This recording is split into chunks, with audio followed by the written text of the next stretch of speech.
నీ వ్యక్తిగత వాక్య ధ్యానంలో దేవుడు ఇది నీ జీవితమునకు సంబంధించినది అన్న ఒక వాక్యం ఎప్పుడైతే నీ ఆత్మలోకి డ్రాప్ అవుతుందో, know that is the vision that God has for your life. నీ జీవితం గురించిన దర్శనం. And begin to think on it, begin to meditate upon it. దాని మీద ధ్యానించండి, దానిని గురించి ఆలోచించండి. అది నీ మనస్సులో, నీ హృదయములో ఒక దృశ్యము వలె ఏర్పడినంత వరకు నువ్వు ధ్యానించగలిగితే, నేను చెప్తున్నాను, ఇప్పుడు ఈ దర్శనము, ఈ ఊహ, లేకపోతే ఈ ఆలోచన దేవుడు నీ కొరకు నిర్ణయించిన దానిలోనికి ప్రవేశించటానికి సహాయపడుతుంది. నీ ఎదుట ఉన్న టాస్క్, నీ ఎదుట ఉన్న పనికి తగిన సామర్థ్యము నీకు లేదు. నువ్వు ఏమి చేస్తున్నావో కాదు, ఏమి చేయగలవో నీవు చూసి, నాకు ఎలా తెలిసింది పాస్టర్ నేను ఏమి చేయగలను? చదువు వాక్యం చదువు. వాక్యములో ఉంది, నన్ను బలపరచువాని యందు సమస్తము చేయగలనని చెప్పాడు ఆయన. నమ్మట నీ వలనైతే నీకు సమస్తము సాధ్యమని చెప్పాడు ఆయన. కమాన్, హల్లెలూయా. వాక్యము సంపాదించుకున్నటకు సామర్థ్యమును కలుగు చేశాడని చెప్పాడు ఆయన. You can do everything that God can do. దేవుడు చేయగలిగిన సమస్తము నీవు కూడా చేయగలవు. ఎందుకని? You are a new creation through Christ Jesus. Proverbs 29, సామెతలు 29వ అధ్యాయము. ఇది మనందరికి బాగా తెలిసిన పరిచయమైన వాక్య భాగమే, కానీ చాలా అద్భుతమైన మాట. తెలుగులో మాటకి ఇంగ్లీష్లో మాటకి చాలా వ్యత్యాసం ఉంది. చాప్టర్ 29 ఐఎమ్ రీడింగ్ వర్డ్స్ 18, 18వ వచనం తెలుగులో. దేవోక్తి లేని ఎడల జనులు కట్టు లేక తిరుగుదురు. కనపడిందా? కట్టు లేక తిరుగుదురు అంటే they will roam without any restriction. ఏ నిబంధనలు, నియమ నిబంధనలు లేకుండా మనుషులు విచ్చలవిడైపోతారు. That's what the Bible says. దేవోక్తి లేని ఎడల జనులు కట్టు లేక తిరుగుదురు, ధర్మశాస్త్రం అనుసరించు వాడు ధన్యుడు. I want to read in KJV, King James Bible చూడండి. Where there is no vision the people perish. ఆ మాట పట్టుకోవాలి. దర్శనము లేని చోటు ప్రజలు నశించెదరు అన్నమాట. దర్శనము లేని చోటు ప్రజలు నశించెదరు అంటే నాకు ఒక విషయం అర్థమైంది ఈ వచనము ద్వారా. అదేంటనంటే, అందుకని మీరు చూడండి, అక్కడ విజన్ అన్న మాట ఫస్ట్ లైన్లో మాట్లాడిన తర్వాత సెకండ్ లైన్కి వచ్చేసరికి దేవుని ధర్మశాస్త్రముల గురించి మాట్లాడుతున్నాడు. Where there is no vision people perish, but he that keepeth the law happy he is. Telugu బైబిల్లో కూడా ధర్మశాస్త్రం అనుసరించి వాడు ధన్యుడు. సో మీరు బాగా గమనించాలి, దర్శనము లేని చోటు నాశనము. Where there is no vision people perish అంటే lack of vision leads to destruction.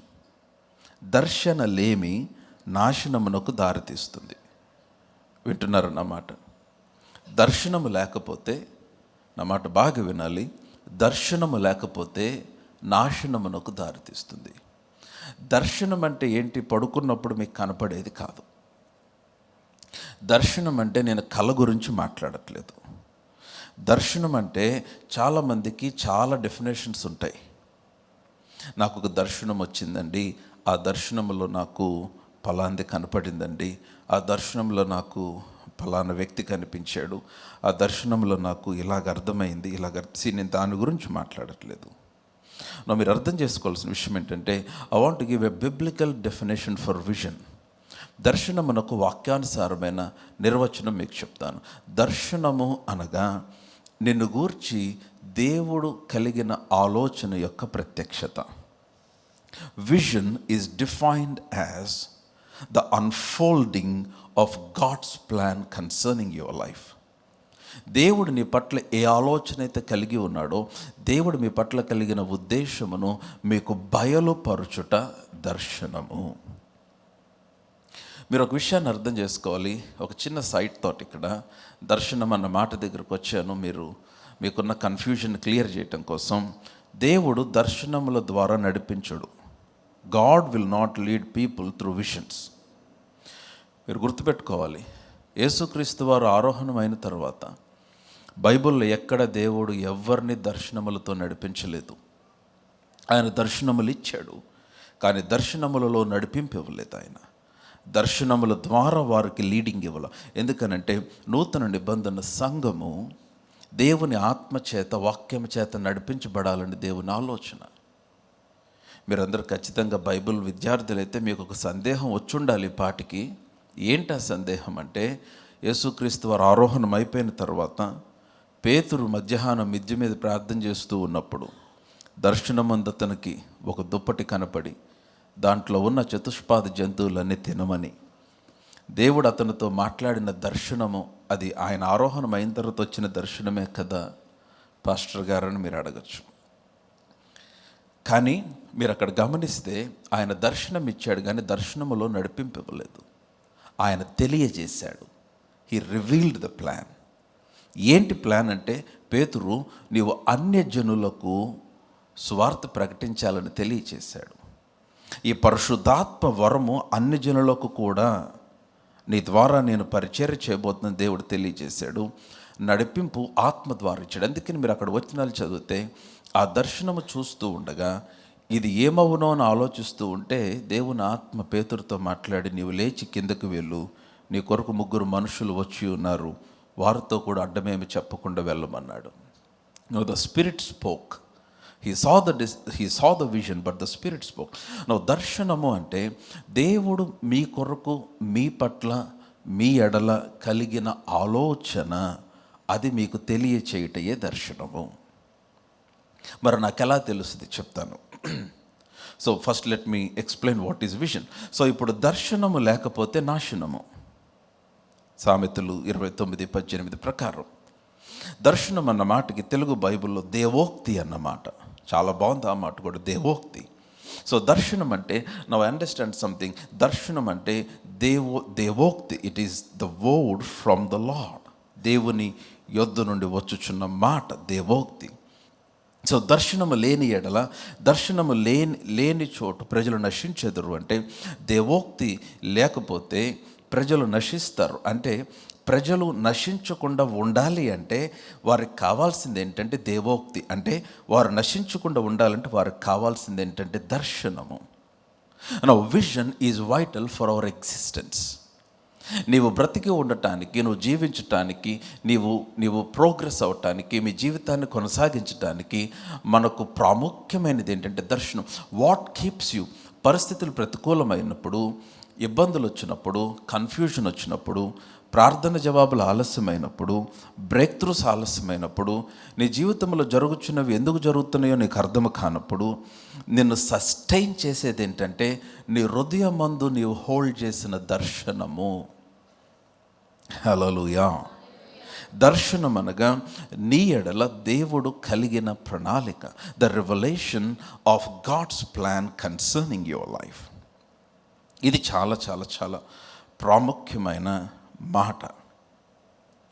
So గనుక ఇప్పుడు ఈ దర్శనము మనలోనికి దేవుడు ఎలాగా ఆయన బయలుపరుస్తాడు. ప్రతి ఒక్కరి పట్ల దేవునికి ఒక ఆలోచన ఉంది. మీ కొరకు దేవుడు కష్టం చేసిన ఆలోచన, లేకపోతే మీ కొరకు రూపించిన ఆలోచన మీ ప్రక్కన కూర్చున్న వారి కొరకు రూపించలేదు ఆయన.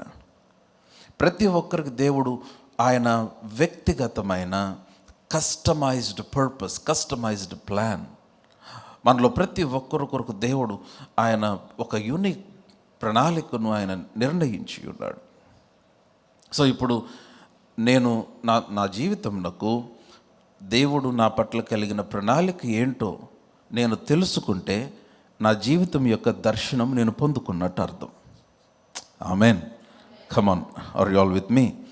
సో మీరు అర్థం చేసుకోవాల్సిన విషయం ఏంటంటే the vision is God's mind concerning your life. So ఇప్పుడు నేనేం చేయాలంటే I should get the vision. నాకు దర్శనము కావాలి.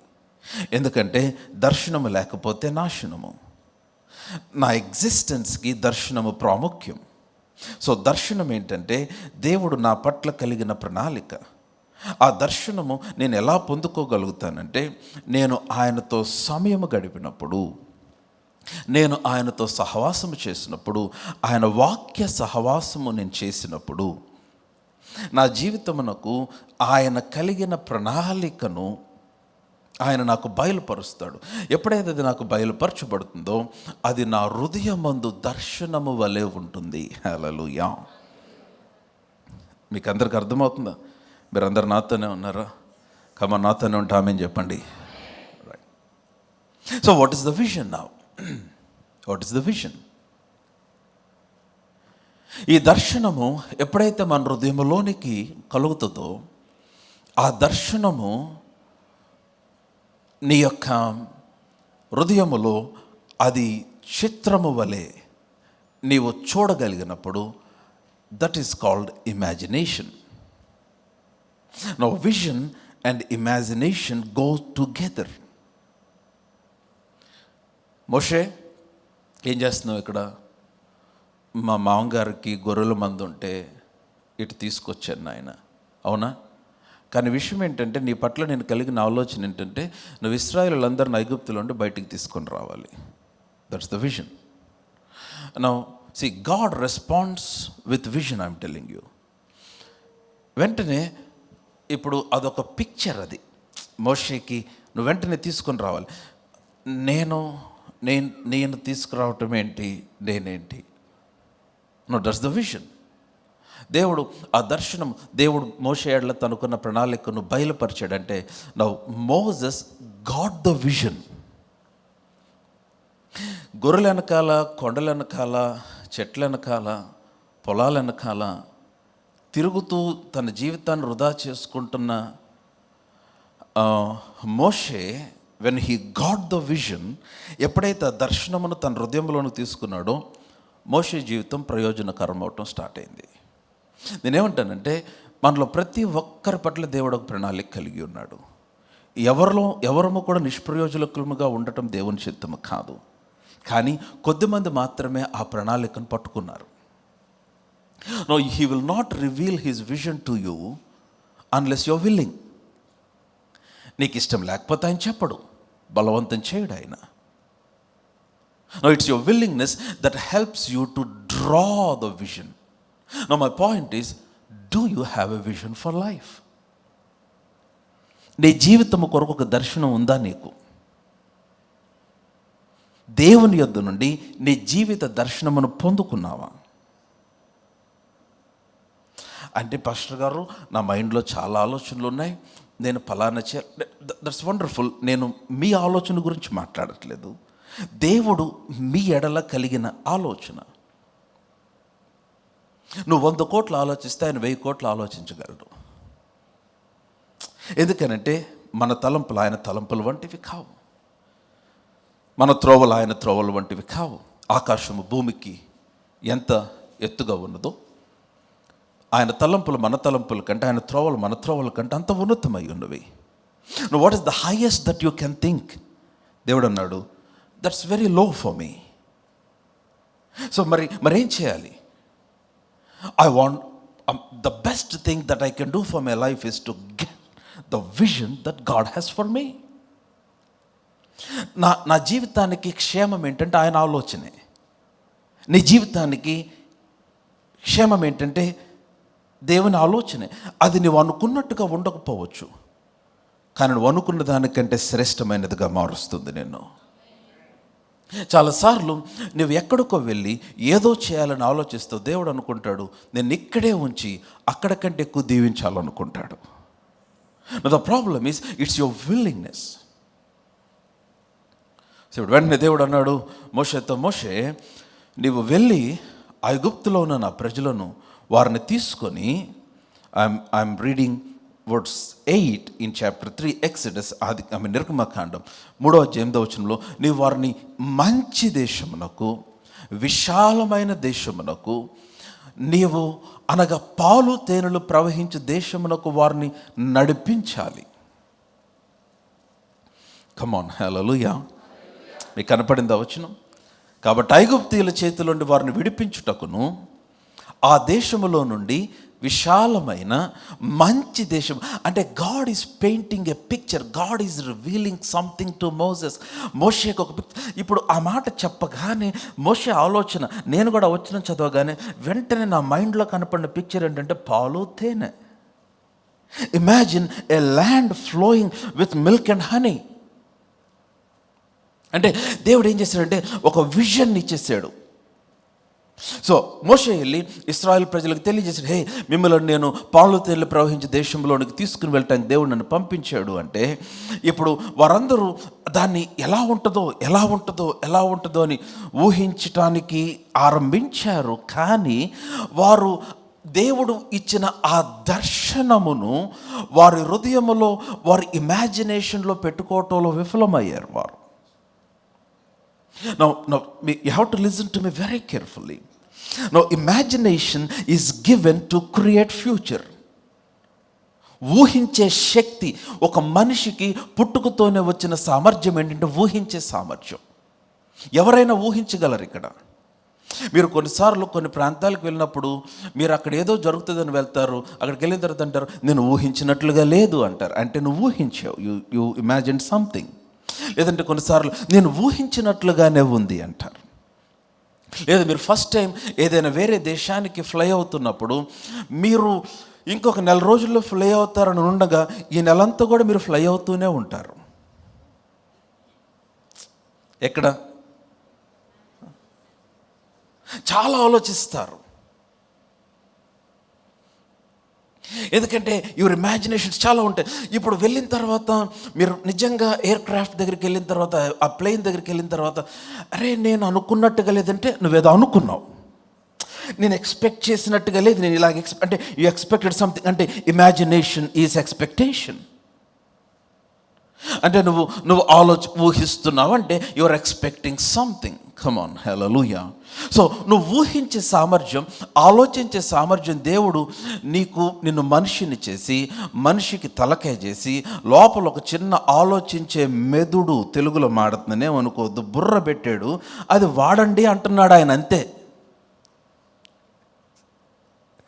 హలో, ఇప్పుడు మీకు అర్థమవుతున్నట్టుంది. వాడండి ప్లీజ్ అని దేవుడు అంటున్నాడు. Come on, can I hear a loud hallelujah. కొంతమంది పిల్లలు అంటారు కదా, బుర్ర వాడవా అంటారు, లేదా మైండ్ వాడితే పనులు జరుగుతాయని. సో దేవుడు అంటున్నాడు, నీకు ఇచ్చాను బాబు అది నేను, ఆ brain, I mean are the ability to think, ఆలోచించే సామర్థ్యం ఎందుకు ఇచ్చానంటే, ఎందుకంటే there is a power in that. దాంట్లో ఒక శక్తి ఉంది. ఏంటంటే imagination is given to create future. అందుకనే లాస్ట్ వీక్ మీకు ఆ వచనం చూపించాను. నేను చెప్పే ప్రతి మాటకి it is backed up with the word of God. It's not vague statements. నేను ఊరికే సరదాగా ఫీల్ గుడ్ స్టేట్మెంట్స్ చెప్పట్లేదు. ఇవన్నీ వాక్యానుసారమైన మాటలే. కమ్ ఆన్, హల్లెలూయా. మీకు లాస్ట్ వీక్ ఆ వాక్యం చూపించిన ఆదికాండం 11వ అధ్యాయం 6వ వచనంలో యాంప్లిఫైడ్ క్లాసిక్ ట్రాన్స్లేషన్లో ఏమని రాయబడిందంటే, నీవు ఆలోచించినది, so now nothing they have imagine they can do will be impossible for them.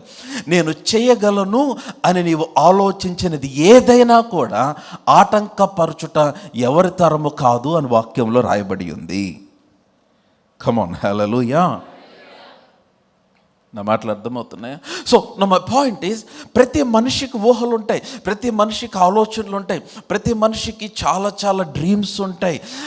But my point is, నీ ఆలోచనలు, నీ ఊహలు, నీ తలంపులు దేవుని వాక్యపు వెలుగులో గనక, వాక్యము చేత ఎఫెక్ట్ చేసుకోనగలిగితే, దేవుని దర్శనము, దేవుడు మీ కొరకు కలిగిన ఆలోచనను నీవు ఆలోచింప చేయటం ఆరంభించగలిగితే, if you can begin to imagine the vision that God has given concerning your life, I'm telling you, you will be creating a future that you're imagining according to the word of God. So దేవుడు నీకు ఇచ్చాడు దర్శనం. What is the vision that God has given concerning your life? నీకే అర్థమవుతుంది.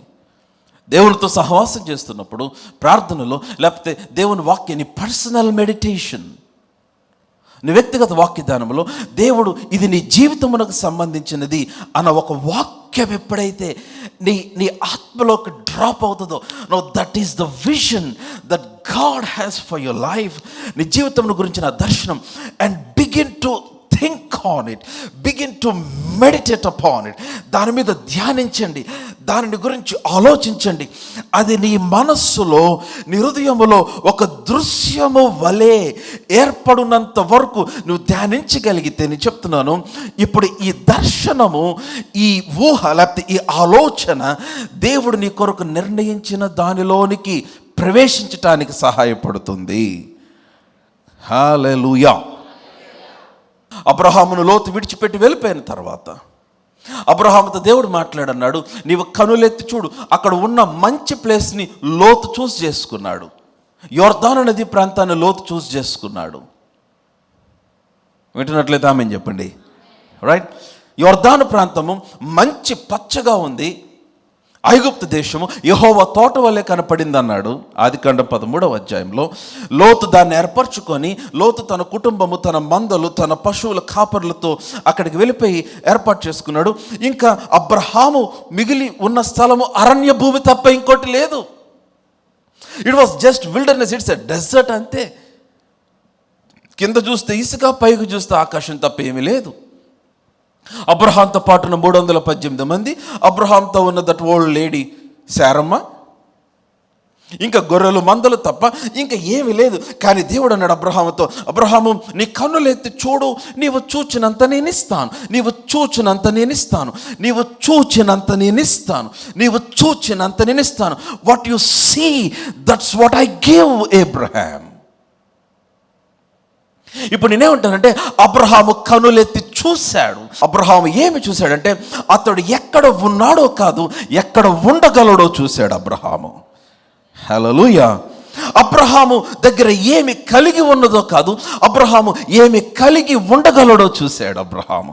అబ్రహాము ఏమి చేస్తున్నాడో కాదు, ఏమి చేయగలడో చూశాడు. అందుకని దేవుడు అన్నాడు, నువ్వు చూసింది నేను ఇస్తాను అన్నాడు. కమ్ ఆన్ లౌడ్ హల్లెలూయా. ఈ రోజున నీ దగ్గర, నీ ఎదుట ఉన్న పనికి నీ చేతిలో ఉన్న ధనము సరిపోలా. Don't worry.